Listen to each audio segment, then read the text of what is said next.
à tous, bienvenue à la 9e webconférence de PQNA, Pays et Quartiers de Nouvelle-Aquitaine sur la revitalisation. Donc, je suis Colline Babodou, chargée de mission revitalisation au centre de ressources. Et voici Alexia Michou, qui est chargée de mission sur les démarches alimentaires territoriales. Bonjour Alexia. Bonjour Colline, bonjour à toutes et à tous. Donc, juste des petits détails techniques avant de commencer. Pour permettre plus de fluidité, vos micros et vos caméras n'existent pas.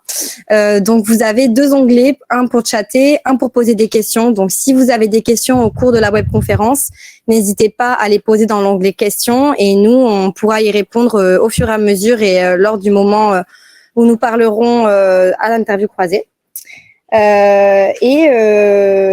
les sélectionnerons pour pouvoir y répondre. Oui, avant de commencer, on va faire une petite présentation sur Pays et Quartiers de Nouvelle-Aquitaine.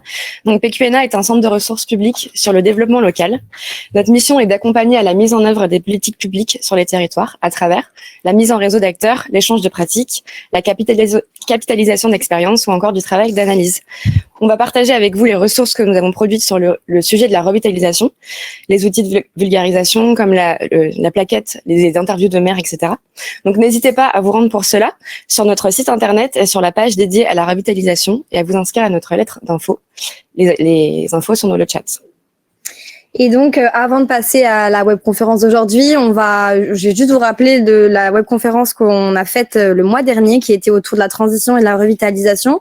Donc, nous avions eu Catherine Charme du CEREMA qui avait pu proposer une introduction sur cette thématique. Et nous avions également les maires de Saint-Mexan, Stéphane Baudry, et de Damazan, Michel Massé.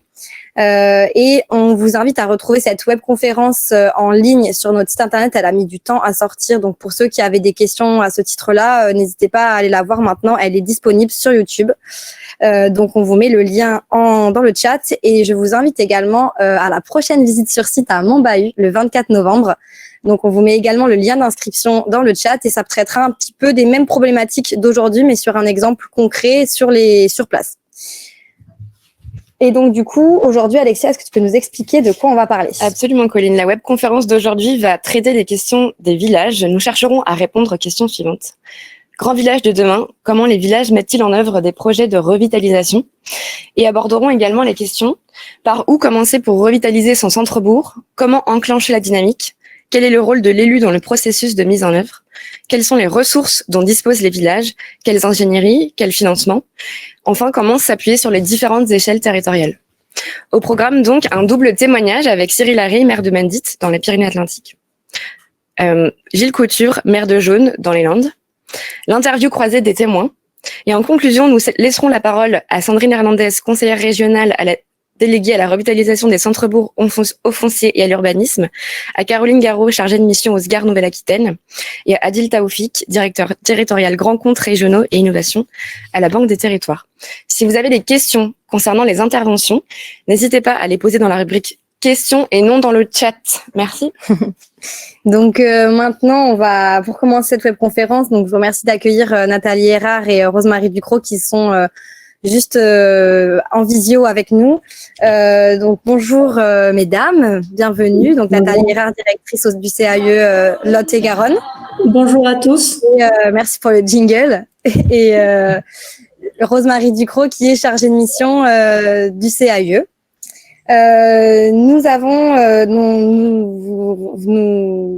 Vous pouvez du coup vous rallumer votre micro et est-ce que vous pouvez commencer par nous expliquer donc le rôle du CAE et comment il peut être une ressource pour les communes rurales et pour les petites communes aussi qui peuvent vous solliciter. Oui, bonjour à tous. Je voulais juste préciser que je vais devoir me sauver, en tout cas personnellement, à 10h30 pour une raison un peu impromptue, une participation aux Assises des départements de France qui se déroule à Agen aujourd'hui. Et j'ai été avertie uniquement hier, donc du coup, je suis désolée de vous quitter à peu près à 10h30, 10h35. Donc, pour revenir effectivement, avant d'aborder ce beau sujet de la visioconférence, revenir sur ce qu'est un CAUE. C'est une association exceptionnelle dans le sens que c'est une association de droit privé qui exerce une mission de service public au sein d'un département. et qui apporte donc du conseil aux collectivités et aux particuliers dans les domaines que sont les domaines de l'architecture, de l'urbanisme, du paysage. Donc, on intervient effectivement auprès des collectivités. C'est même pour le CAE de Lot-et-Garonne une intervention majeure et prioritaire. Et on intervient par le biais d'une équipe de conseillers qui se déplacent sur le terrain, qui sont des conseillers avec des compétences diverses, architectes, urbanistes, paysagistes, conseillers en maîtrise de l'énergie. Et aujourd'hui, on développe une nouvelle compétence dans le champ de la médiation-participation. Voilà, donc dans ces conseils aux collectivités, on a toutes sortes d'échelles de conseils. C'est souvent des conseils au départ. Historiquement, c'était plutôt des conseils qui étaient basés sur des questions de bâtiments, des questions d'espace public, des questions d'extension de bourgs. Et progressivement, on a vu arriver depuis quelques années cette question de la dynamisation, de la revitalisation des centres-bourgs et la nécessité pour les communes de réfléchir autrement et de faire projet autrement. Donc, ce qui explique que le CAE s'est effectivement engagé successivement, donc courant 2018 avec le pays de la vallée du Lot. Donc, on s'est engagé dans une expérimentation qui s'appelle Tombourg Battant et qui nous a permis déjà de tester des méthodes avec 3 communes qui ont été présélectionnées. Et cette expérimentation ayant été à une portée, je dirais, territoriale sur une vallée, on a considéré, à juste titre, au bout de 2-3 ans, que ce serait intéressant de porter une nouvelle expérimentation à l'échelle départementale. D'où notre réponse au fond expérimentation de la DATAR du Conseil régional. Nous avons porté une proposition d'expérimentation à l'échelle départementale que l'on a appelée avec un nom un peu anglais, c'est un peu le seul reproche qu'on peut peut-être nous faire, Rural Studio 47. Voilà. Donc on peut effectivement, Colline, évoquer les conclusions peut-être de cette expérimentation. C'est ça que vous souhaitez peut-être ce matin, enfin de ces 2 expérimentations. La première, je parle un petit peu sous le contrôle peut-être de Sylvain qui peut-être est connecté ce matin, Sylvain Chaumeron qui est chargé de mission leader. La première nous a permis de travailler plutôt finalement sur les méthodes de fabrication du projet, mais pas forcément nécessairement en étant finalement assez axé sur la question des habitants. Mais néanmoins, ça a été une expérimentation très riche puisqu'elle nous a permis de tester des méthodes autour de la consultation urbaine avec 3 équipes d'architectes qui répondent simultanément sur une même commune. Une situation où on a mobilisé les étudiants de l'école d'archi de Bordeaux, l'école nationale supérieure d'architecture et du paysage. Qui sont venus et qui ont fait des résidences. Alors, on a eu des étudiants en architecture et des étudiants en paysage. Et le cumul de ces travaux ont été restitués à la commune et ont nourri le projet de cette petite commune qui ensuite a basculé dans un certain nombre de projets qu'elle a pu réaliser sur la base de ces réflexions menées avec ses étudiants. Et la troisième commune, ça a été plutôt une démarche un peu stratégique. Donc, du coup, ça va me permettre d'embrayer sur un de nos premiers constats. Mais on a plutôt travaillé sur une programmation d'action à mener sur cette toute petite commune de à peine 300 habitants. Et aujourd'hui, ça lui permet à cette commune finalement d'enclencher tout de suite la réutilisation d'un château pour y mettre finalement sa mairie et libérer l'ancienne école Jules Ferry de son occupation de mairie pour la faire redevenir pleinement une école. Donc finalement, la troisième démarche a permis aussi pour la commune d'aboutir les 3 communes d'ailleurs ont abouti à de l'opérationnel, ce qui est aussi un de nos principaux motifs de satisfaction. Mais du coup, je finis sur cette troisième commune et finalement, le premier constat, nous, qu'on peut faire, et je laisserai bien sûr Rosemary compléter mes propos quand je serai partie aussi. Le premier constat qu'on fait et qui nous amène souvent à apporter ce message aux communes, c'est que la revitalisation des centres-bourgs, c'est souvent un ensemble de problématiques à traiter simultanément. Et d'ailleurs, même les communes ont une difficulté à arbitrer entre ces problématiques. Ça peut être la vacance de logement, ça peut être le dernier commerce qui a fermé, ça peut être le maintien d'une école, ça peut être une activité touristique qui est en train de s'étioler. Et donc, souvent face à ça, les élus ne savent peut-être même pas par quoi commencer. Et finalement, la première réponse, c'est la question du projet global. Réponse que on pouvait avoir bien avant, hein, mais en tout cas précisément sur ces petites centralités qui conjuguent beaucoup de difficultés, c'est quand même une réponse qui me paraît fondamentale. Et donc du coup, on pousse les communes à prendre le temps d'une réflexion plurithématique et transversale, mais qui va toucher à tous les aspects du fonctionnement d'une centralité.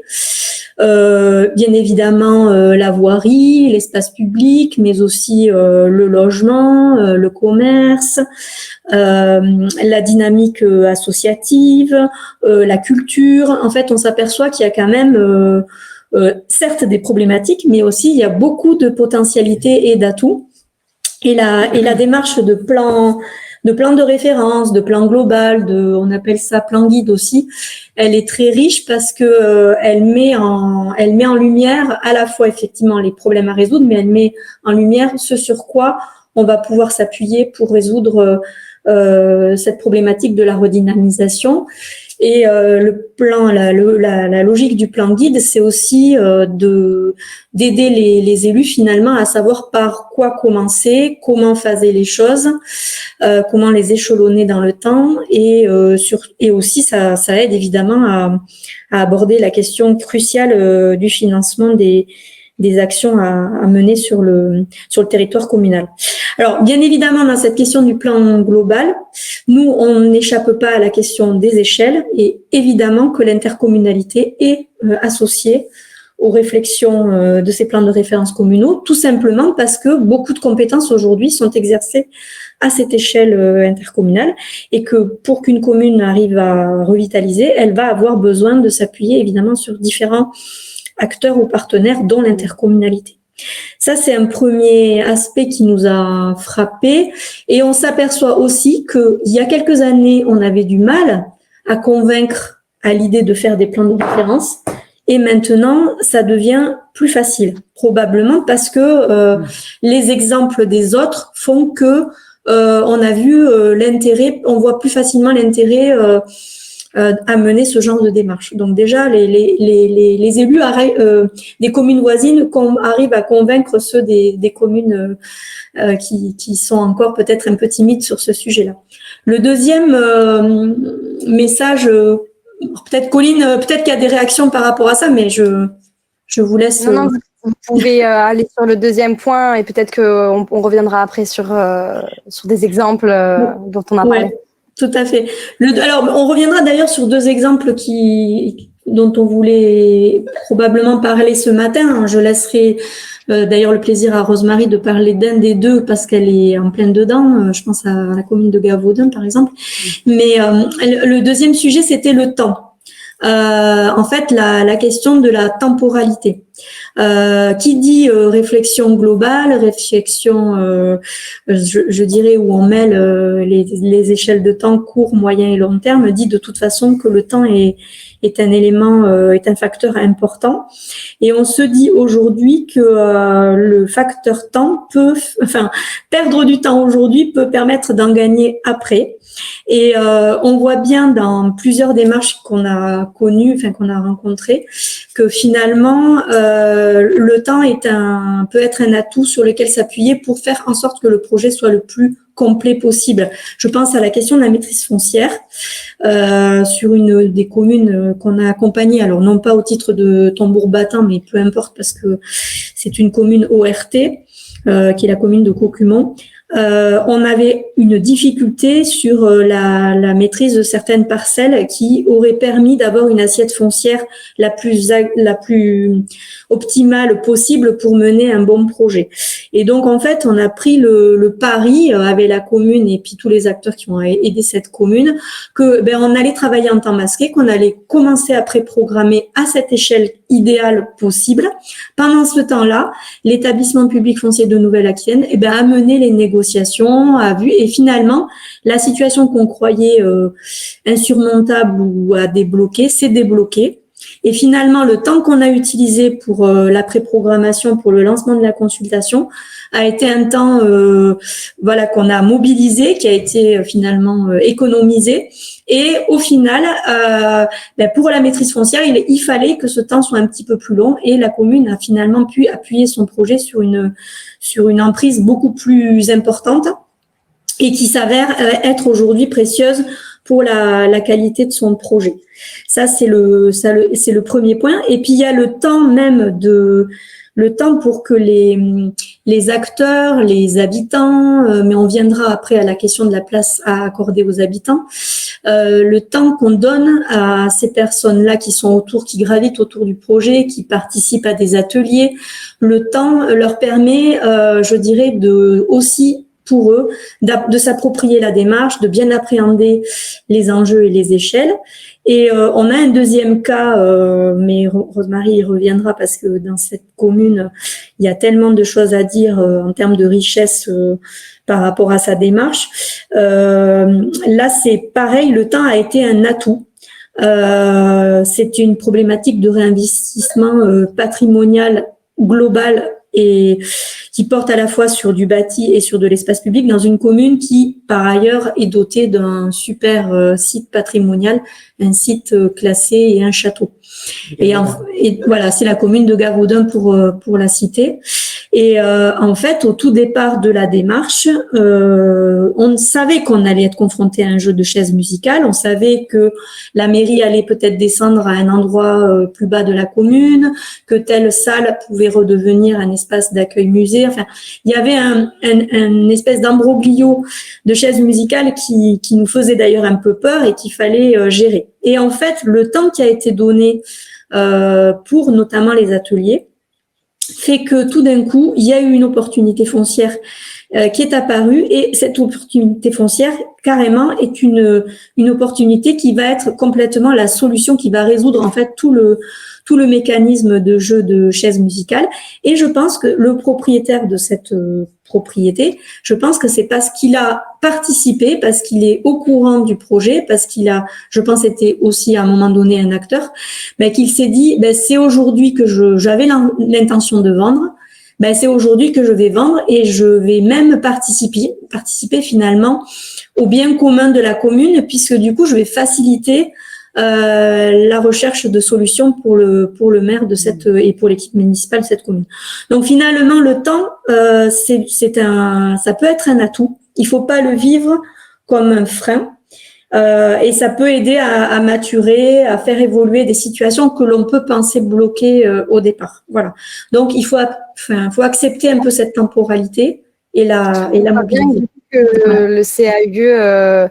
le CAIE est finalement un lien médiateur aussi avec toutes ces communes et peut justement aider dans cette compréhension globale du projet, dans cette question du temps, mais être aussi un facilitateur en termes d'accompagnement technique et humain, notamment sur donc ces deux expériences dont vous avez parlé, et dont peut-être Rosemarie explicitera un peu plus précisément.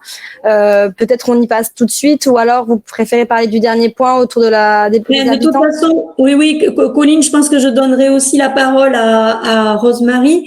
Le troisième aspect quand on parlait de temps et de temps d'appropriation et de temps finalement, de temps qui est une opportunité pour que les acteurs se mettent en marche. Finalement, le troisième constat qu'on fait, nous, sur cette question-là, c'est la place qu'on doit savoir donner aux habitants.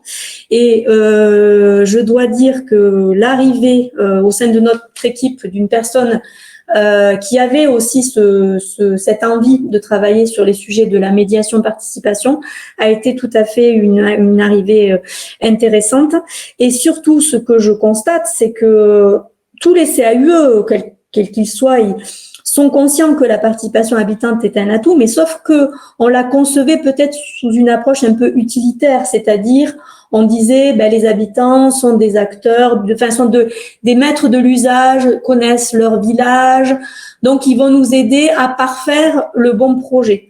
Mais là, on va au-delà de cette conception utilitaire, puisque dans le cas que tout à l'heure Rosemary va développer, on va voir si c'est tout à l'heure ou dans quelques instants, mais dans le cas des démarches qu'on a menées au travers de la seconde expérimentation qui est Rural Studio 47, on s'est aperçu qu'il fallait aller encore plus loin et que parfois il y avait une appétence. Alors, elle n'est pas forcément toujours très évidente à gérer, mais il y avait une appétence pour les habitants d'être des véritables acteurs du projet et de se positionner comme co-constructeurs de solutions.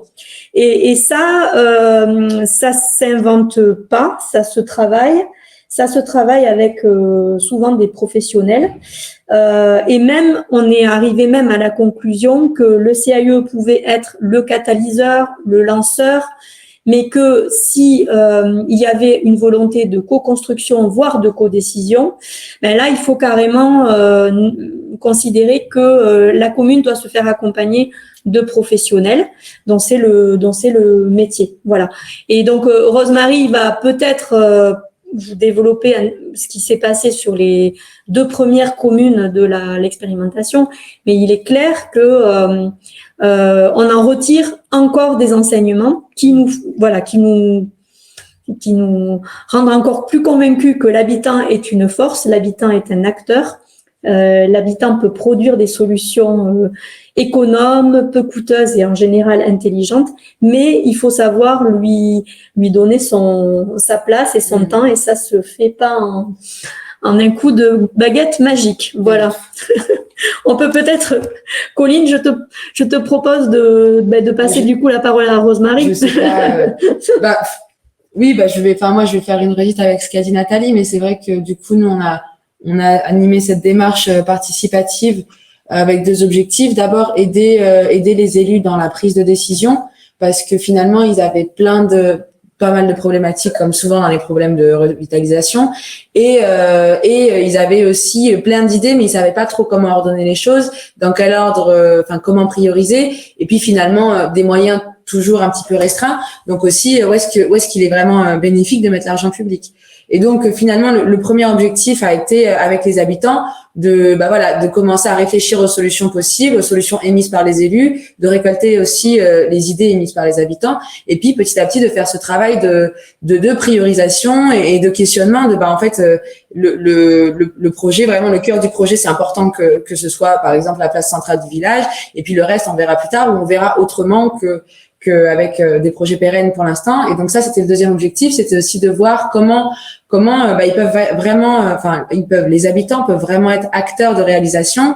Et donc là, on est vraiment encore au stade expérimental, mais de dire comment on les fait travailler à travers des chantiers participatifs, à travers une végétalisation partagée, des choses comme ça, comment on les fait vraiment s'investir aussi, devenir acteurs de réalisation, pas forcément pérennes, mais au moins pour à la fois préfigurer les usages qu'on a imaginés sur certains espaces publics, et aussi commencer vraiment la démarche de revitalisation en faisant en sorte qu'ils se réinvestissent dans la vie du village, parce que finalement l'enjeu de la revitalisation c'est ça, c'est que les habitants s'intéressent à nouveau à ce qui se passe dans leur village, qu'ils aient envie qu'ils préfèrent aller chez le petit commerçant du coin plutôt qu'au supermarché de périphérie. Et du coup c'est aussi tout un pari et tout un enjeu énorme de réussir à la faire regarder à nouveau leur centralité, à leur donner envie de s'investir, à leur donner envie d'être fiers, à recréer cette identité-là villageoise. Et donc, ça passe aussi par le faire, et ça passe souvent par le faire parce qu'ils se rencontrent, ils deviennent fiers des actions qu'ils ont pu faire. Du coup, ils sont pas consommateurs, et en plus, ils se sentent vraiment véritablement investis, à la fois dans la conception du projet et aussi dans le quotidien de réalisation. Voilà. En rapide et en grande ligne. On peut répondre à d'autres questions, hein, Colline. On a essayé. Question qui était qui demandait si c'était spécifique au CAUE du Lot-et-Garonne, donc du Lot-et-Garonne, pas du Lot, ou si c'était tous les CAUE qui avaient cette démarche complète. Et donc je pense que, on en a discuté hier et on se posait la question, mais en tout cas de ce qu'on connaît des autres CAUE, il y a des CAUE qui font des choses aussi. Et justement, Monsieur le maire Gilles Couture, qui est maire de Jaune dans les Landes, pourra parler de l'expérience aussi qu'il a eue avec le CAUE des Landes.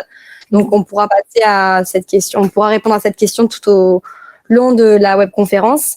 Peut-être pour terminer, nous peut-être parler de l'expérience Tambour-Battant aussi, qui a permis de faire le lien avec Leader et en fait de montrer qu'est-ce qui peut être mis en place malgré tout. Alors Tambour-Battant, c'est vrai que d'une part c'était une première aussi de collaboration avec un pays et je dois dire qu'on a, je pense, bien fonctionné avec l'équipe du pays Smavlot, là, le pays de la vallée du Lot 47. Et la particularité de l'expérimentation Tambour-Battant, c'est qu'on a été la cheville ouvrière auprès des communes qui devaient lancer des démarches. À un point qui est peut-être sur lequel là aussi on peut se poser des questions, c'est-à-dire que quand on dit cheville ouvrière, c'est même que finalement les financements leaders ont facilité la réalisation des choix de mise en œuvre du projet. Je prends l'exemple de la consultation urbaine à Cancon. C'est par un financement leader que on a rémunéré les 3 équipes qui devaient travailler sur une espèce sur les 2 aspects, le village médiéval, mais le foirail de Cancon. Et donc du coup, dans ce soutien technique, on va jusqu'à préparer les éléments pour consulter ces équipes. Donc, quand on dit préparer, on a fait par exemple un exercice aussi de concertation, mais qui était plutôt là, que j'appelle moi utilitariste. C'était qu'on a fait un diagnostic en marchant avec les habitants et ils nous ont renseigné sur les dysfonctionnements, les problématiques à résoudre dans ce village de Cancon. Et ça a nourri le cahier des charges. Et après, on a effectivement aidé la collectivité à gérer sa procédure, organiser les auditions, les réunions publiques de présentation du projet aux habitants. Et ça a été assez exceptionnel parce qu'on a pu utiliser la remise de prestations qui permet de ne pas être, contrairement au concours, condamné à l'anonymat. Donc les 3 équipes ont présenté leur projet devant nous, comité de pilotage, mais on a enchaîné dans la même après-midi de 18h à 20h, elles ont présenté les 3 propositions ont été présentées aux habitants, qui ensuite étaient invités à voter via une boîte avec un bulletin qu'on pouvait mettre dedans, mais en ayant précisé quand même aux habitants que on tiendrait compte de leur avis, mais que quand même la commune restait décisionnaire. Voilà. Donc, c'est la Tambour-Battant, ça a été quand même plutôt une usine à comment on fait projet avec différemment, mais en mobilisant soit des équipes d'architectes, soit en mobilisant des écoles. Mais la concertation n'était pas au cœur du dispositif. C'est ça que je vois quand même d'assez différent par rapport à la deuxième démarche. Voilà. Et pour la 3e commune qui a fait une espèce de plan de référence. Excusez-moi, je me suis même mis une alarme. C'est dire. Pour la 3e démarche, on a même été jusqu'à, vu qu'ils avaient identifié que le château allait redevenir un lieu culturel qui allait accueillir une mairie. Il y avait une problématique d'usage de l'espace public autour. Les voitures se stationnaient jusqu'au bord des murs du château. Et donc, il a fallu proposer une piétonisation, d'enlever les voitures du pied du château. Et ça a nécessité un petit premier chantier participatif expérimental, mais sur lequel on a bien vu que c'était assez compliqué de mettre en marche des habitants, que ça aussi, ça nécessitait des temps de préparation pour arriver à le jour J ou plusieurs jours J à fabriquer du mobilier, à le mettre en place, à ce qu'il y ait plusieurs personnes sur le pont et non pas uniquement les conseillers ou le maire de la commune concernée. Voilà. Mais c'est là qu'on s'est dit avec Bazins, bon, on est un peu dans l'entre-deux. Il faut qu'on arrive à mieux mobiliser les habitants et probablement que les démarches de Rural Studio vont nous apporter des enseignements sur la manière de bien mobiliser les habitants. Voilà. Et de les faire justement devenir acteurs. Voilà. Ça fait parfaitement le lien avec ce dont on va parler ensuite avec Monsieur Harry sur Mendit, où les habitants ont eu aussi une place assez importante. Donc, je vous remercie à toutes les deux. On reviendra. Il y a une question sur laquelle on reviendra tout à l'heure. Donc, à part si vous vouliez répondre dans le chat tant que vous êtes là. Sinon, merci beaucoup. Rosemary, je crois que vous restez avec nous jusqu'à la fin. Et je m'excuse encore, Pauline, de mon départ. Il n'y a pas de problème. Merci beaucoup à vous. Je vous rappelle aussi de cette visite sur site qui a lieu à Montbahut le 24 novembre. À travailler dans le cadre de Tombourg Battant avec le CAE 47. Donc, ça sera un bon exemple de lien de concret. Donc, j'invite ma collègue à vous remettre le lien de Montbahut pour ceux qui n'étaient pas encore arrivés pour s'inscrire. Ça va être en tout cas une bonne vision de ce qui a pu être fait dans ce cadre-là. Donc, on va tout de suite passer à l'interview croisée de nos deux élus, Cyril Harry, maire de Mendit, et Gilles Couture, maire de Jaune. On va commencer avec vous, Monsieur Harry. Donc, vous êtes le maire de Mendit depuis 2020. Mais impliqué dans la commune depuis bien plus longtemps. Donc, c'est une commune d'environ 200 habitants dans la vallée de la Soule, dans les Pyrénées-Atlantiques. Et de la création d'un fronton, vous êtes finalement arrivé au réaménagement d'un centre-bourg complet. Et vous allez nous raconter un petit peu comment tout ça s'est mis en place. Est-ce que, dans un premier temps, vous pouvez nous dresser un portrait de Mendit pour qu'on situe un petit peu les enjeux? Okay. Bonjour à tous. Donc, Mendit, petit village de 200 habitants au Pays Basque, dans les Pyrénées-Atlantiques. Forte activité agricole dans ce secteur. Village de montagne. Voilà. Un village calme, en démographie qui vieillit, donc voilà, donc il y a tout un boulot à faire pour dynamiser tout ça. Et donc du coup, quand vous avez été élu en tant que maire et face à ces constats dont on a parlé, moins de jeunes, arrêt du comité des fêtes, un peu moins de vie, le cœur de village qui se vidait, vous avez décidé finalement de relancer un projet qui était dans les boîtes, voilà. Celui donc de créer un fronton parce que Mendit était. Voilà, c'est ça. En fait, Mendit, on est les derniers villages sous le Thym à ne pas avoir de fronton, qui est quand même un endroit très important au Pays Basque. Donc, du coup, ce travail-là a commencé quand même bien avant que je sois élu maire, parce que le mandat avant, j'étais adjoint. Donc, c'est quelque chose qu'on a commencé à travailler dans l'autre mandat. Et là, du coup, avec une nouvelle équipe au conseil municipal, on a décidé de continuer le projet. Donc, du coup, on est parti sur. Donc, en fait, on avait une idée, c'était faire comme tout le monde, en gros, le fronton l'implanter contre la mairie pour que ça fasse une place mairie, fronton, église, comme dans tout village, voilà, un peu partout. Et au final, en fait, on s'est fait accompagner par une coopérative qui s'appelle Tekio, qui est basée sur Bayonne. C'est une coopérative où il y a plusieurs adhérents dedans, plusieurs corps de métier, des architectes, des urbanistes, des paysagers, de tout en fait. Et en fait, c'est eux qui nous ont aidés à concrétiser le projet là où je vais arriver en fait.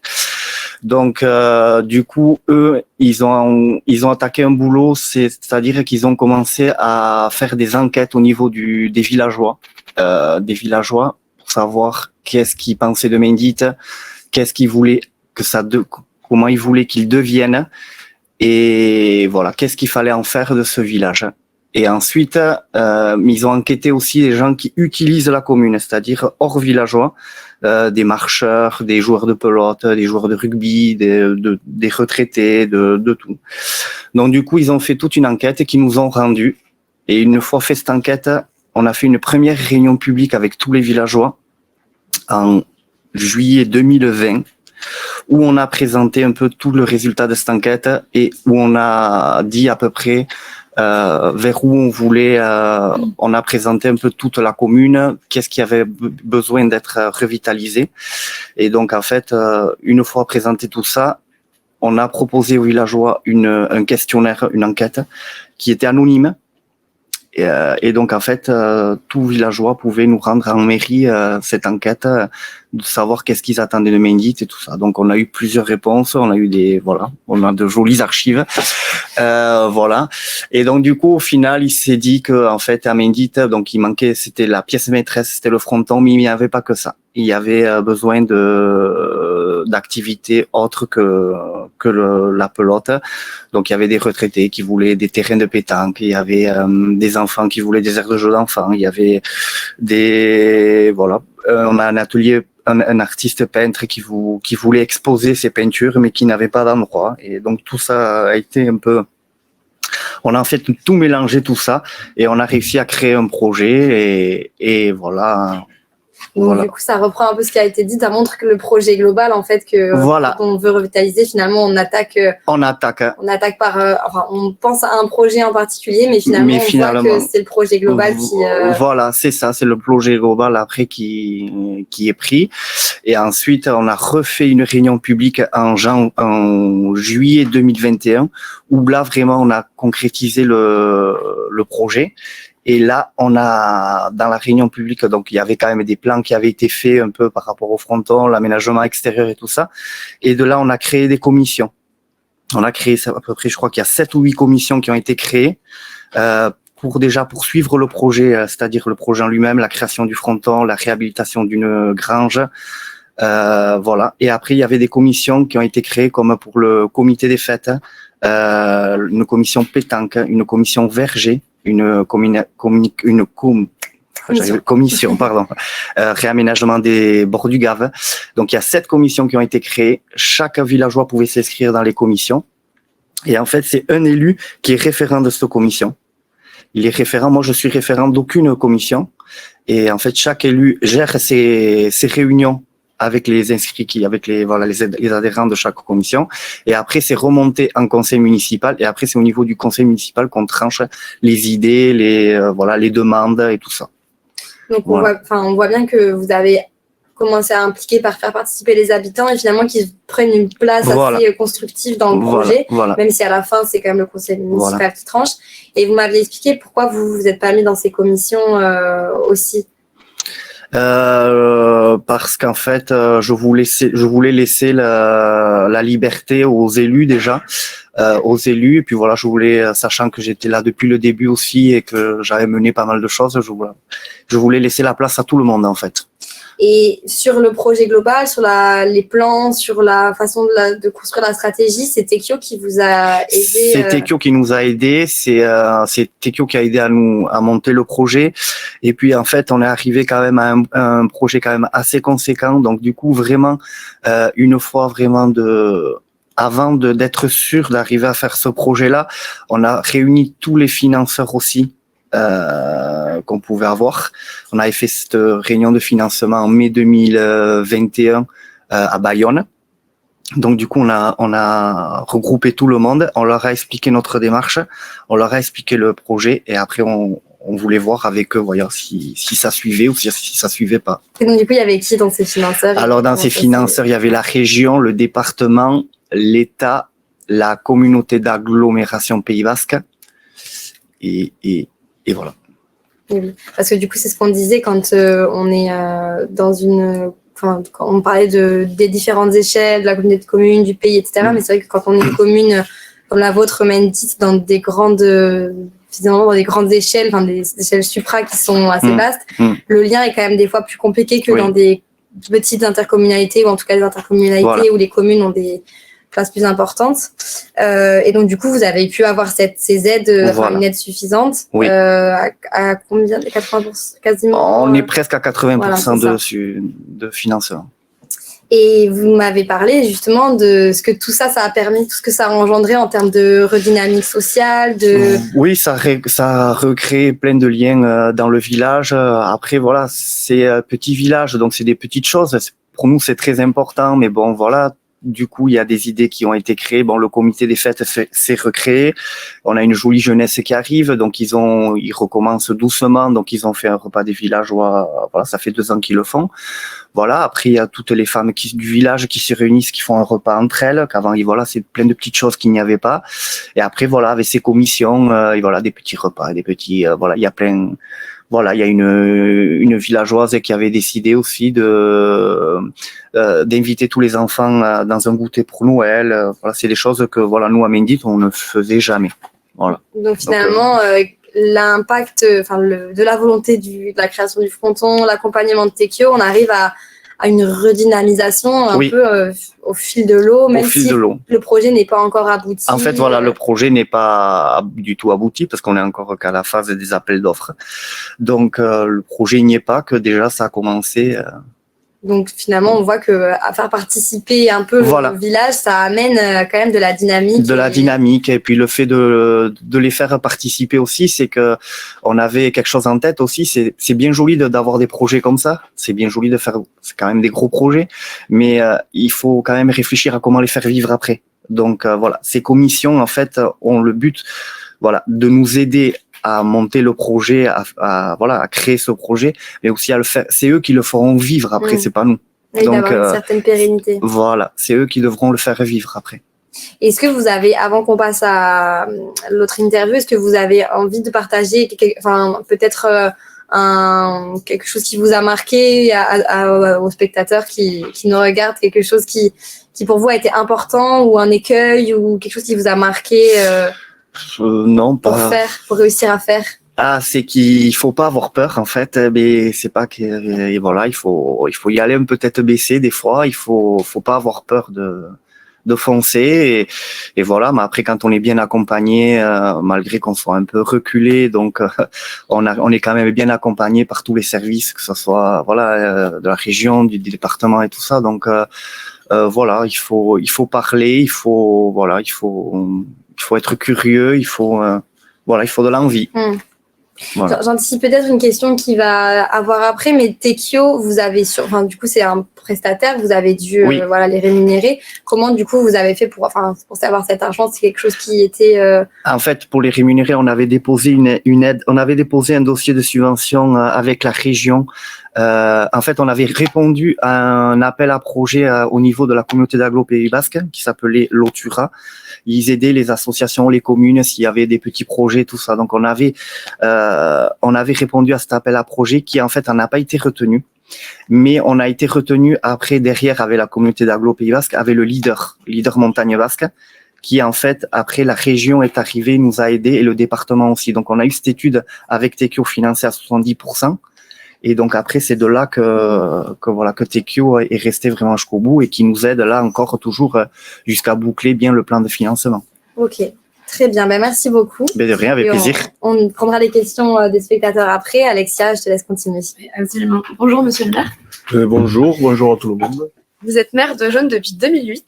Jaune est une commune dans les départements des Landes, dans le Pur-sang, qui est confrontée à la vacance du logement, bien qu'elle tende à diminuer aujourd'hui. C'est une des plus petites communes du programme Petite Ville de demain. D'après vos explications, les enjeux pour votre commune sont le réinvestissement des logements en cœur de bourg et le maintien d'une dynamique commerciale. On va rentrer un petit peu plus dans le détail. Est-ce que, tout d'abord, vous pouvez nous dresser un portrait de Jaune, s'il vous plaît, en 2 mots? Oui, donc bonjour à tout le monde. Donc je suis un peu plus au nord que mon collègue là. Moi je suis au sud-est du département des Landes, c'est-à-dire à une demi-heure de Mont-de-Marsan et 3/4 d'heure de Pau. Donc ce sont les Landes, mais c'est pas les pins et la plage, c'est plutôt vallonné comme le Béarn. Donc Jaune est une petite bastide de 750 habitants qui a été créée en 1318. Et je vais juste vous confier un secret, c'est que Jaune s'écrit G-E-A-U-N-E. Parce que le nom vient de Gênes, puisque à l'époque, lors de la création, le représentant du roi d'Angleterre, c'était un marchand génois. Gênes, génois, Gers, en gascon et Jaune. Voilà, alors c'est une petite bastide, effectivement, qui a la chance, plusieurs chances. D'abord, c'était un chef de canton, jusqu'à une fameuse loi NOTRe de 2013-2014. On était chef de canton, ce qui fait qu'on a la chance d'avoir gendarmerie, collège et poste. Et poste d'ailleurs qui est devenu espace France Service. Ensuite, c'est un peu au centre Jean est entouré de tout petits villages, donc c'est un bassin, une commune d'équilibre. Ça représente à peu près 2000 habitants. Et troisième chance également, c'est qu'on est un peu loin de tout, c'est-à-dire quand je dis loin de tout, on est au moins à 20 minutes d'une grande surface, et c'est important pour le maintien des commerces au centre-bourg. Voilà. Et on a la chance également, on est à côté de Geny-les-Bains, qui est une station thermale, et les bonnes années, il y a à peu près 10 000 curistes qui viennent, et donc on est à 5 minutes, donc ça nous amène un petit peu sur le plan économique, quelques personnes. Donc jaune, eh bien, on a réussi à garder quand même tous les services. On a réussi à garder, même au niveau médical, médecins, pharmacie, kiné, etc. On a, je vous ai dit, la poste, le collège. On a mis sur les écoles. On a au niveau des artisans d'art.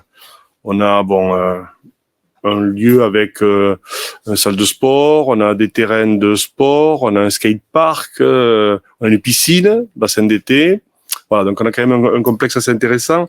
On est une commune de dénomination commune touristique, de par les infrastructures, parce qu'on a également un gîte, chambre d'hôtes et un petit camping municipal.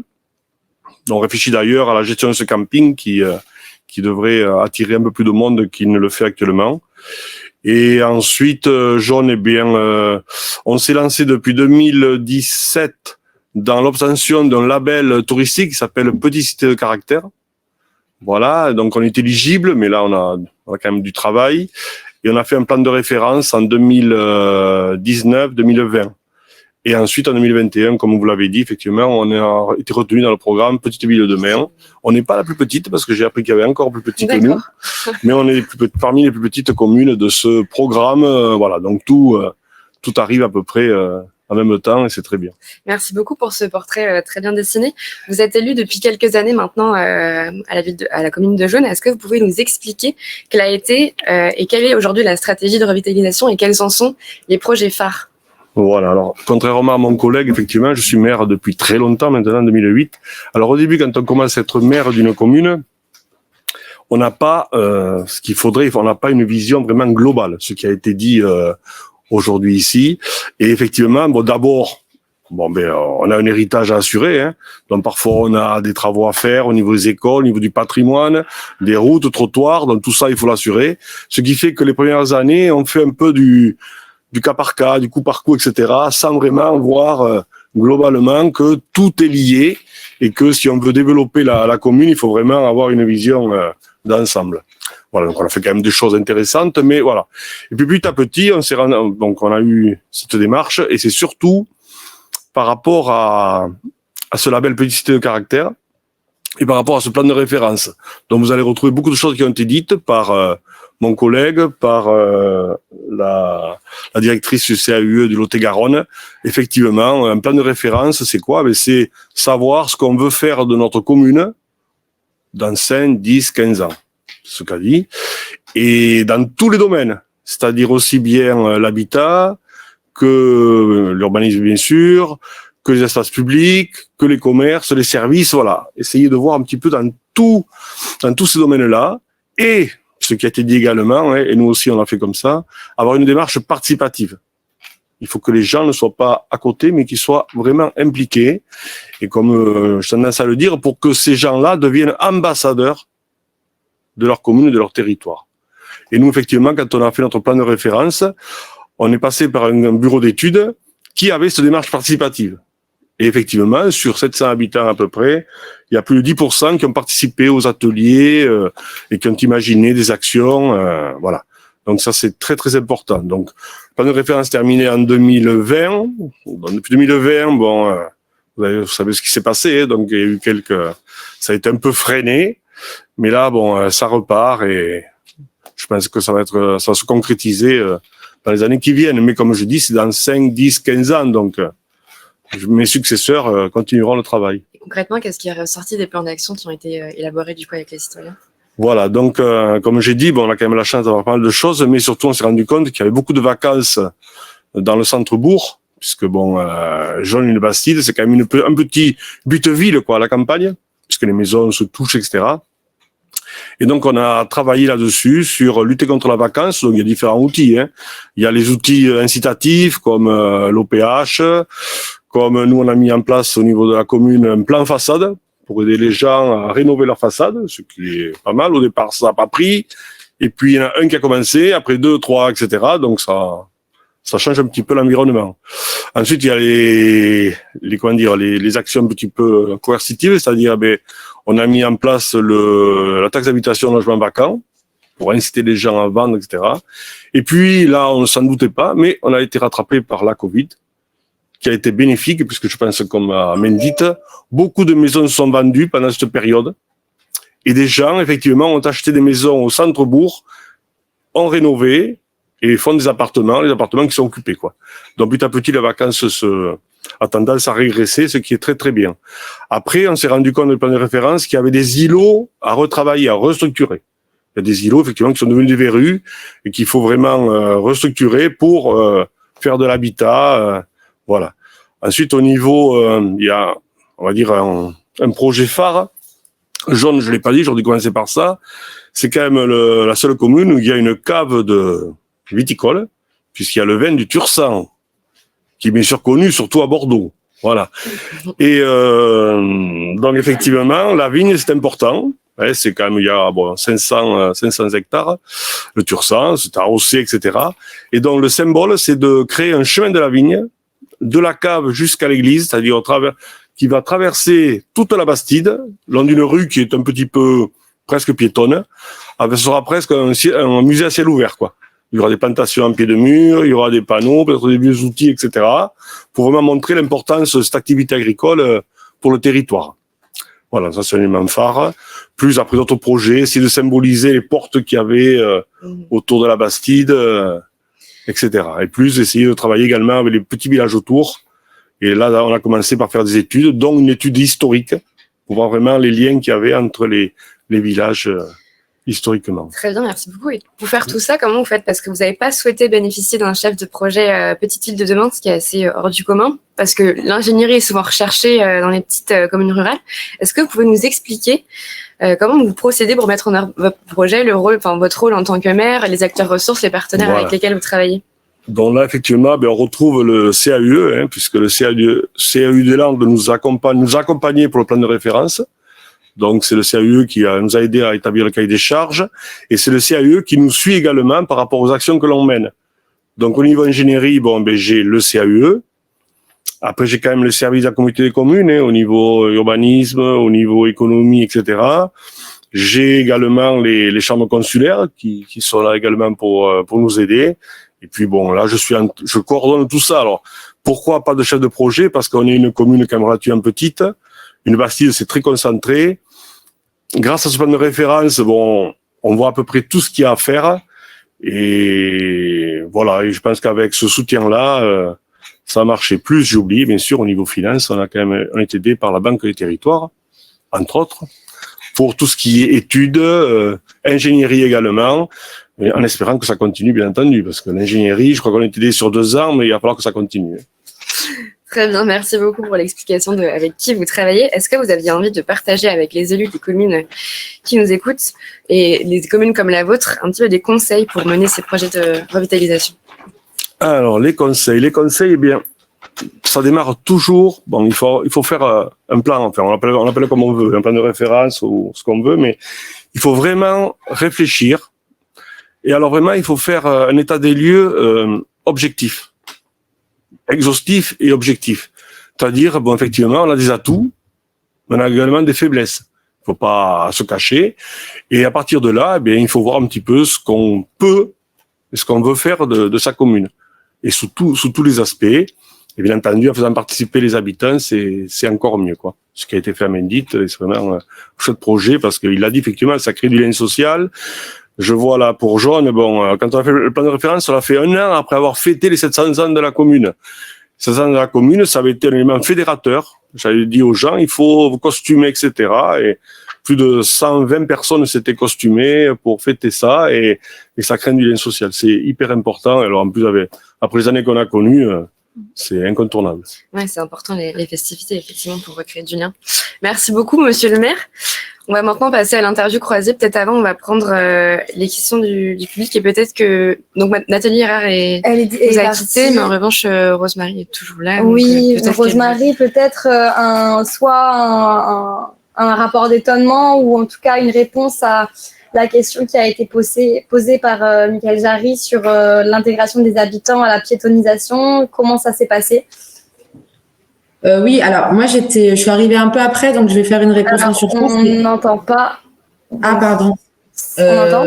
C'est bon. Ah, excusez-moi. Du coup, moi, je suis arrivée un petit peu après au CIE, donc je vais faire une réponse en surface. Je crois qu'on parle bien de la ville de Bazins, où il y avait eu du coup l'opération Tambour battant. Ce qui s'est passé, c'est que du coup, pour accompagner la commune, nous, on a conseillé le recrutement de paysagistes concepteurs qui avaient des compétences en concertation. Du coup, ils ont nourri en fait la démarche de plan de référence par des temps d'ateliers participatifs. Et du coup, la première action, ça a été de faire un temps d'atelier collaboratif avec les habitants pour réfléchir aux espaces qui pouvaient être testés en piétonisation. Donc, ils ont identifié justement ce tour de château et ils ont réfléchi ensemble où est-ce que pouvait s'arrêter. Ça a été très très loin parce qu'ils ont réfléchi sur plan où est-ce que pouvaient s'arrêter les limites, où est-ce que pouvaient continuer à se garer les voitures. Comment on pouvait faire. Donc ça, c'était le premier temps. Les concepteurs sont repartis avec toute cette matière qui avait vraiment été co-construite avec les habitants et ils ont refait des temps de réflexion avec des personnes ressources, donc grosso modo l'équipe municipale et quelques habitants, pour là réfléchir à quelles sont les ressources sur le village pour aménager ça de façon temporaire. Donc ils ont identifié par exemple il y avait des grosses jardinières en pierre, donc ils les ont utilisées, ils les ont déplacées pour venir refermer l'espace. Et après, comment on peut faire aussi pour aménager cet espace en attendant. Et donc là, l'équipe de concepteurs a proposé de faire des plans de mobilier qui pourraient être autoconstruits avec les habitants. Et donc, du coup, après ce temps de réflexion et de préparation, il y a eu le chantier participatif qui lui aussi s'est passé en 2 temps. D'abord, un temps de préparation où on a rassemblé toutes les ressources, donc ça allait des palettes aux jardinières, à la terre qu'il fallait pour mettre dans les jardinières, aux plantes qu'on allait mettre dans les jardinières, découpage aussi, on a vraiment préparé toutes les pièces détachées en fait pour faire le mobilier. Et après un temps avec les habitants où là, on a construit le mobilier, on a installé les jardinières, on a installé aussi les mobiliers et il y a eu un petit moment un peu festif à la fin pour fêter tout ça. Donc, ça s'est fait vraiment en plusieurs étapes successives où à chaque fois, il y avait des habitants qui s'inscrivaient dans le processus. Et alors, pour l'instant, comme ils sont sur d'autres projets, notamment de réhabilitation de patrimoine, la place est encore en test avec des aménagements temporaires, mais il n'y a pas d'aménagement pérenne prévu. Mais les habitants sont contents et ils n'ont pas enlevé les aménagements temporaires, donc c'est que ça a fonctionné. Ok, d'accord, merci beaucoup. Donc, on voit bien cette place quand on en la donne, en tout cas qui est maintenue ensuite après, enfin en tout cas qui donne beaucoup plus d'entrain à faire. Il y avait aussi 2 autres questions qui sont un peu liées sur le début de la réflexion et le temps entre le début de la réflexion et la concrétisation des projets, la réalisation. On voit que c'est souvent du temps long, que ça dépasse souvent l'échelle d'un mandat. Comment on appréhende ce sujet et combien de temps ça représente et comment on peut appréhender ce sujet? Peu importe. Quand on est jeune comme mon collègue, il n'y a pas de souci. Bon, lui, il peut se projeter sur plusieurs mandats encore. Non, c'est vrai qu'il faut savoir prendre le temps. Parce que c'est vrai qu'il y a quelque chose dont on n'a pas parlé, mais c'est quand même le nerf de la guerre, c'est l'argent. Alors, il faut que je vous dise que Jaune, c'est quand même une commune dont le budget de fonctionnement est autour de 700 000 euros. Oui, c'est pas 1 million, c'est pas 1,5 million, 700 000 euros. Parce que me dites, c'est encore au moins. Voilà, j'espère. Bon, 700 000 euros. Ce qui fait que pour arriver à quand même à mener à bien ces projets, même si on est aidé par des financeurs, etc., il faut vraiment réfléchir. Et là, je vois, par rapport à un axe que nous avons, c'est-à-dire restructurer des îlots, il faut pas hésiter à contacter des bailleurs sociaux, la foncière, je vois, parce qu'on a un projet on a un ancien hôtel-restaurant, on veut faire du commercial en bas et en haut de l'hébergement. Donc, la foncière, même des promoteurs, publics ou privés, pour faire à la place d'eux. Parce qu'effectivement, une commune n'a jamais les moyens d'acquérir le foncier et d'aménager un lotissement ou autre, etc. Il faut vraiment investir trop, et si on fait ça, on fait pas autre chose. Donc, il faut pas avoir peur. Et après, bien sûr, il faut se tourner vers les financeurs. Bon, il y a plusieurs, on connaît tous, départements, régions, État, et voire Europe, la Banque des Territoires, bien entendu. Et voilà. Et tout ça, bien entendu, ça fait qu'on priorise. On fait ça cette année, ça on le fera l'année prochaine, etc. Et tout ça, ça prend du temps, quoi. Parce que l'idée, effectivement, alors, que parfois on est interpellé par nos administrés, et ils disaient alors ce projet, si c'est bon, ça va venir. Et puis 3 mois après, alors oui, ça, voilà. Donc c'est vrai que c'est un peu frustrant parfois, mais bon, il faut prendre son mal en patience. Et de l'autre côté, on voit que la réalisation, le temps de la conception et de la réalisation, ça va prendre combien de temps et comment les habitants ils appréhendent, en tout cas d'après vos échanges? Je pense que du moment où on a commencé l'étude jusqu'à vraiment la réalisation du projet, il va falloir compter, je pense, en tout 4 bonnes années. 4 bonnes années, on a commencé fin 2019. Oui, 4 bonnes années. Et après, c'est sûr, au niveau des villageois, voilà, il faut savoir leur expliquer que ça peut être long, et administrativement, voilà, avec les financeurs, voilà, on peut pas, voilà, aller plus vite que la musique. Donc, et là, c'est ça qui est un peu compliqué, c'est le faire comprendre que voilà, que ça peut être un peu long, et donc voilà, bon, on y arrive. Si je pouvais. Allez-y. Je veux rajouter quelque chose par rapport aux collègues qui sont maires de communes de notre taille.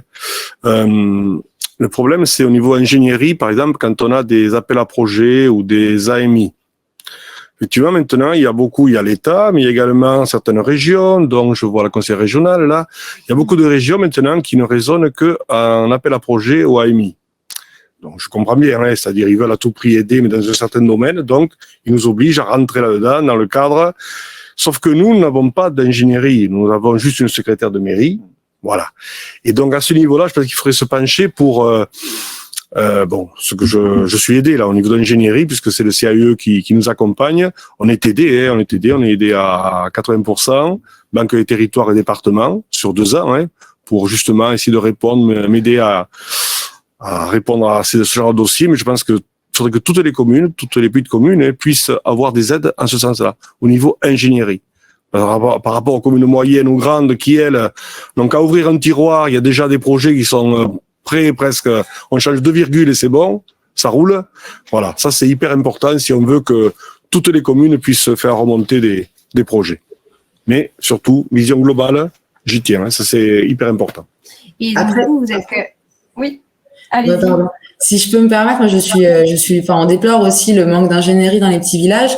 Par contre, on se rend compte que je vais faire presque une redite, mais que le fait d'avoir une stratégie globale qui a été écrite, qui a été préparée et qui a été vraiment travaillée, ce qu'on a appelé tout à l'heure, le plan guide et le plan référence, ça permet en fait d'avoir un peu, dans les tiroirs, au moment où il y a un appel à projet, on a déjà un propos structuré et on a déjà des éléments pour venir le nourrir. Donc effectivement, pour une simple secrétaire de mairie, c'est toujours un peu difficile, mais nous on encourage vraiment à monter un projet global, à écrire cette stratégie, à être accompagné par des paysagistes et des urbanistes qui sont, par des compétences en fait pour le faire, parce que du coup ça vient vraiment nourrir ce travail-là après de réponse à des appels à projets, de demandes de subventions et tout ça, quoi. Même si effectivement le manque de moyens humains existe quand même, ça c'est un fait. Mais... Voilà. On a une question justement qui fait écho à ça, qui est sur le rôle de la communauté de communes ou d'agglomération, est-ce qu'elle peut être en appui en termes d'ingénierie de projet financière? C'est ce que vous disiez pour l'urbanisme. Peut-être que sur Mendit c'est différent, puisqu'on est quand même sur une échelle. Nous, au niveau de la communauté d'agglo au Pays Basque, il y a tout un service ingénierie qui se met en place où vraiment il y aura toutes ces compétences-là, on les aura. C'est encore, elle est récente, donc ça se met en place petit à petit. D'accord, mais du coup, il y a quand même une aide. Oui. Oui. Après, il y a toujours des techniciens pour l'urbanisme, pour tout. Un coup de téléphone, c'est très Combien de communes? 158 communes. 158 communes, on est compte un peu l'aide qu'il faut à l'ingénierie. Oui, c'est pour ça que c'est largement différent que sur d'autres communautés de communes où le lien, on le voyait, sur le CAE 47, en tout cas dans Lot-et-Garonne, les communes qui ont été accompagnées, où finalement ils sont très proches de la communauté de communes, donc c'est des liens qui sont quand même différents. Ah oui. Et vous, du coup, sur Jaune, avec Jaune qui est quand même une petite ville de demain, quel est finalement l'aide, enfin qu'est-ce que ça vous apporte de ce programme-là, puisque vous n'avez pas de chef de projet Si, le chef de projet, c'est moi. Oui, c'est vous. Pardon, c'est vrai. Ça, vous l'avez pas dit. Si. Ah, mais non, je suis modeste. Non, mais effectivement, ce que ça m'apporte, effectivement, mais je l'ai dit au départ, bon, plan de référence, c'est une vision globale.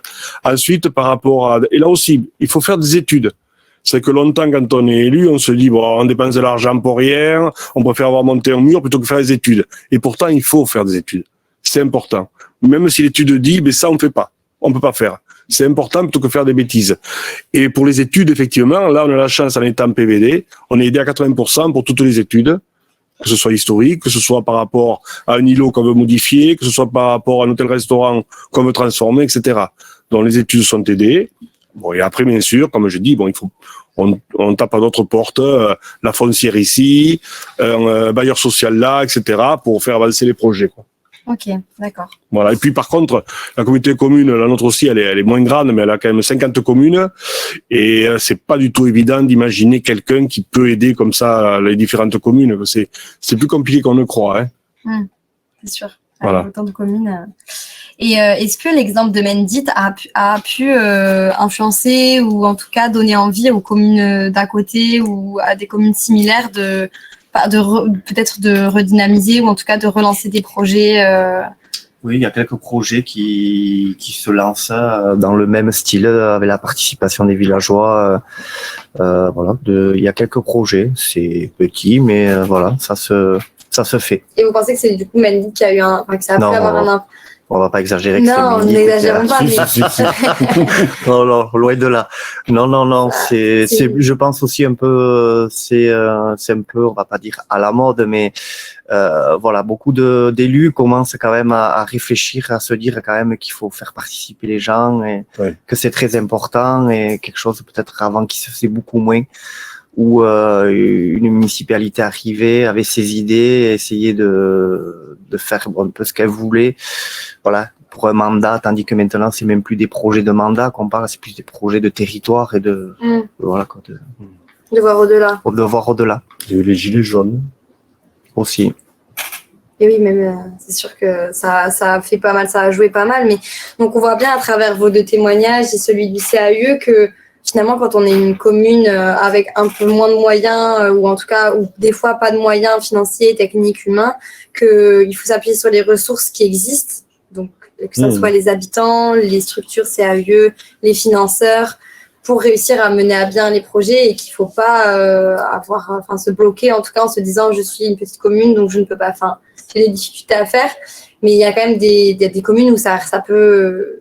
Je pense notamment aux communes qui sont dans les aires d'attractivité de grandes villes, parce que vous, c'est pas forcément le cas, vous êtes quand même assez loin, où du coup, on rencontre beaucoup d'élus qui sont aussi, qui deviennent des communes, des maires de communes un peu qui deviennent dortoirs, et du coup, les dynamiques sont plus difficiles à relancer, et où justement, l'aide d'avoir un plan global, un plan de référence qui peut aider à tout ça. Mais voilà, c'est quand même des dynamiques aussi qui sont différentes sur ces points-là, quoi. Oui, on a la chance d'avoir une certaine identité qu'on va à tout prix garder et c'est important, quoi. C'est pas du tout comme si on était une commune rattachée à un territoire. Voilà. Qui est très important. Alexia, est-ce que tu avais une question? Ouais, moi j'avais une question. Je me demandais par rapport à ce que vous disiez tout à l'heure d'expliquer aux habitants que ça peut prendre du temps. Comment est-ce qu'on fait pour montrer aux habitants que le projet est quand même en cours, même si il y a des choses qui se travaillent en interne? Vous parliez de festivités aussi. Comment est-ce qu'on rend visible en fait le projet de revitalisation quand il n'est pas encore vraiment abouti? Tout basé sur la communication, le dialogue. Depuis 2 ans, on fait un bulletin municipal qu'on ne faisait pas avant. Donc voilà, beaucoup de dialogue. Voilà. Donc de toute façon, dans une commune de 200 habitants, c'est très facile à dialoguer. Donc on trouve vite quelqu'un. Donc ça va, c'est beaucoup dans le dialogue. Ok. Et à Jaune, j'imagine du coup, c'est l'itinéraire du vin dont vous parliez. Ça commence à, c'est quelque chose, c'est un symbole pour les habitants. Du coup, on voit que ça bouge, quoi. Oui. Bon, mais là, pareil.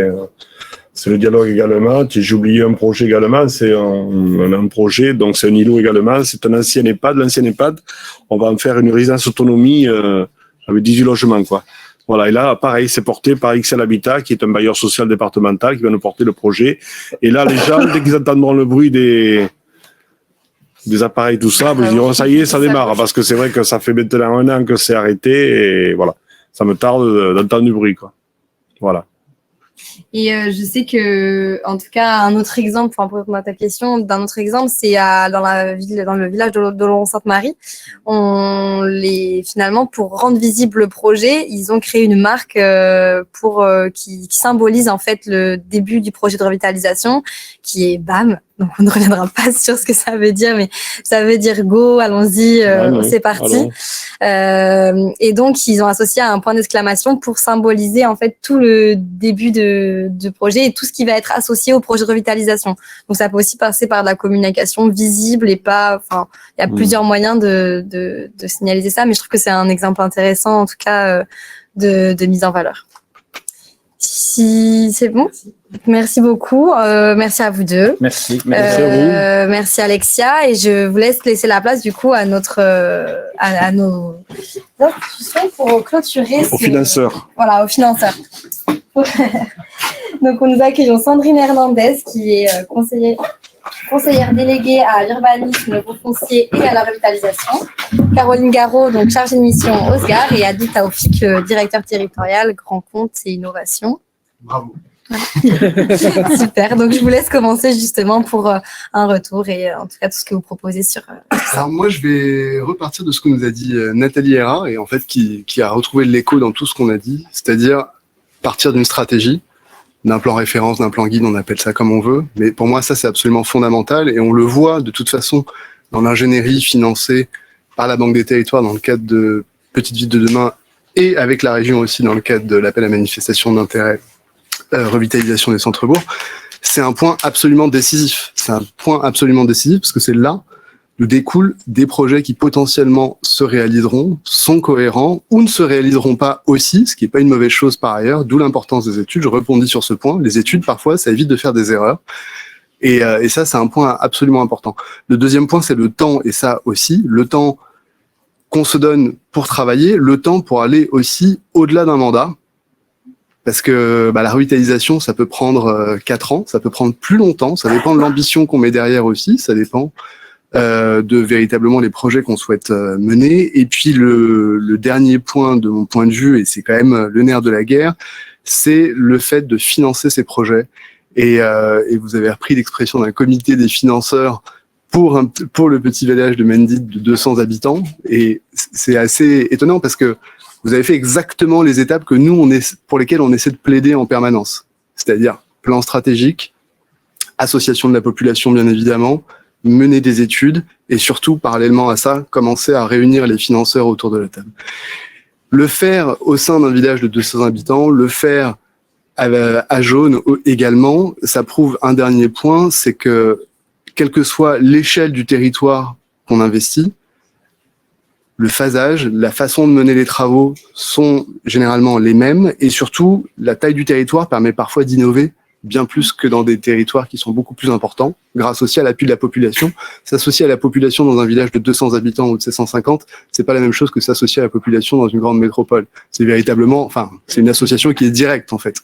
Et donc, ça permet de trouver des solutions. Et donc, l'ensemble de ces éléments, moi, me parle assez bien, parce que de notre point de vue à la Banque des Territoires, pour lequel, évidemment, on finance de l'ingénierie, c'est exactement notre analyse. Et je ferai juste une dernière remarque sur le fait que on a des grands programmes nationaux qui sont portés par l'État, Petites Villes de demain, par la région aussi.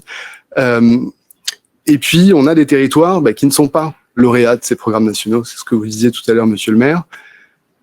À partir du moment où il y a justement la volonté d'avoir une vision stratégique, même si sur des territoires plus petits, il est possible de trouver aussi des moyens d'ingénierie. Par exemple, les moyens d'ingénierie de la Banque des Territoires ne sont pas... ils sont exceptionnels dans le cadre de Petites Villes de demain ou Action Cœur de Ville, mais ils existent, et ils existaient déjà auparavant pour d'autres territoires qui avaient des stratégies cohérentes et sur lesquelles on se disait, effectivement, là, ça va aboutir à quelque chose.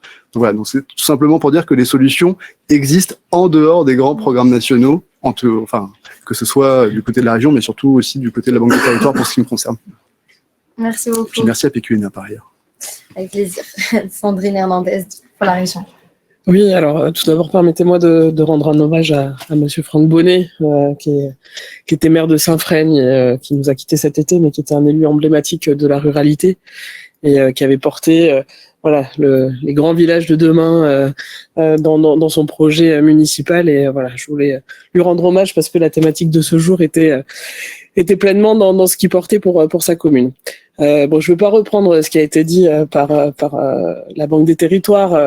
On est tout à fait en phase sur la question de la méthode, du projet global, du besoin de phasage, aussi d'anticiper les financements au-delà de l'annualité budgétaire, mais de pouvoir avoir un PPI sur l'ensemble du projet. On voit que cette question de temporalité, elle revient quand même très souvent, qu'on est au-delà du mandat, que voilà. Et c'est vrai que pour embarquer les partenaires que nous sommes, c'est important d'avoir cette vision sur le court, moyen et long terme. La question des échelles aussi qui est importante parce qu'on voit que là on est sur des territoires de 200, 500, 1000 habitants, c'est quand même des petites emprises, mais qui contribuent aussi au maillage territorial, aux centralités il y a des centralités moyennes, il y a d'autres centralités, et ça permet aussi un équilibre du territoire auquel on est très attaché en région, donc c'est très important.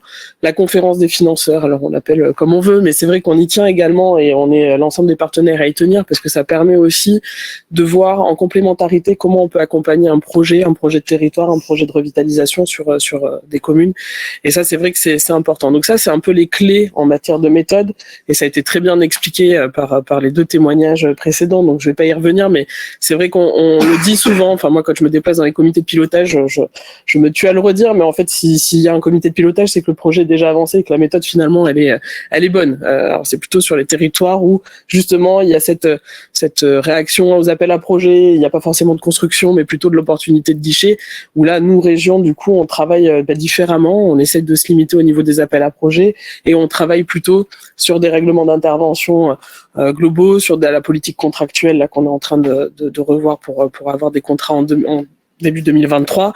Et puis on a parlé de l'AMI revitalisation des territoires, c'est vrai que c'est 36 communes qu'on accompagne plus spécifiquement, on est plutôt sur des polarités moyennes, mais pour autant on ne délaisse pas les territoires et les petites centralités qui s'engagent dans des projets de revitalisation. Alors peut-être quelques exemples de comment la région accompagne ces centralités-là. On accompagne le maintien des services et des commerces de nécessité. Les derniers commerces dans les centralités, c'est vrai que ça a été remonté à plusieurs reprises, à la fois dans les comités de pilotage sur les contrats de territoire, mais aussi dans le cluster ruralité. Et là, je fais un clin d'œil à ma collègue Geneviève Barra qui anime ce cluster ruralité, qui est un outil pour l'innovation au service des territoires en milieu rural, avec l'idée de faire remonter des projets d'innovation et de voir comment ça peut essaimer, comment ça peut donner à voir à d'autres élus, et l'envie de passer à l'action. C'est un sujet qui nous tient également à cœur à la région.